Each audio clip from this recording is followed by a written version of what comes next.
Alright everyone, in this video I'm going to show you how to classify people based on age and income using K-means clustering. Now why is K-means clustering important to you?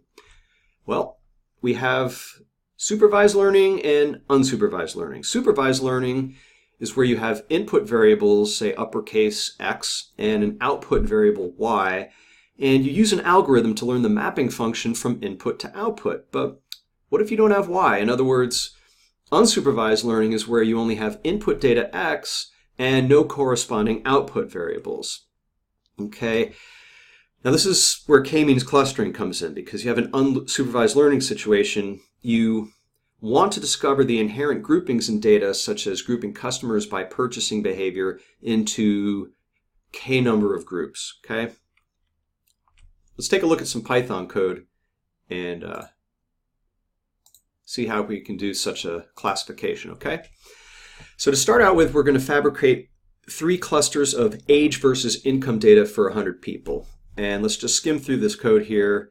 What we're doing here is just creating some clustered data. The important thing here is the function call.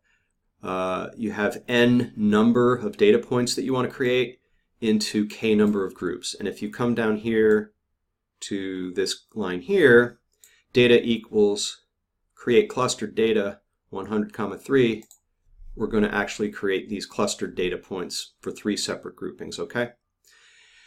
Next, we're going to use the unsupervised learning model of K-means clustering to find these clusters. Now, naturally, since we just made our own data set, we know that in advance that 3 is the correct value for K. However, in the real world, when we're using K-means clustering to find clusters, we're not going to know this number in advance, right? So we therefore have to experiment with some values to hone in on the right value for K. So let's start by checking out a value of 2 to see what happens when we try to divide our data into 2 clusters here. So our model is K-means with a cluster number of 2.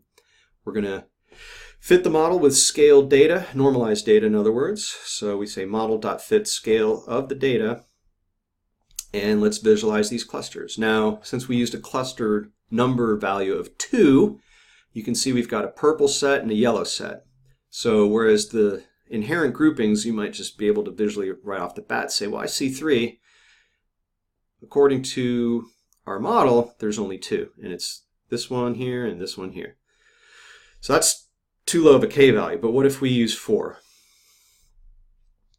and rerun the same code? Well, now that looks a little too granular, right? Because we've got this pocket up here in the upper left-hand corner. We got the pocket of green dots here in the lower right-hand corner. And then we get sort of a mishmash of yellow and purple here in the middle. So that looks a little too fine or too high of a K value. So what if we chose 3 and then reran the same code? We now have yellow data points here.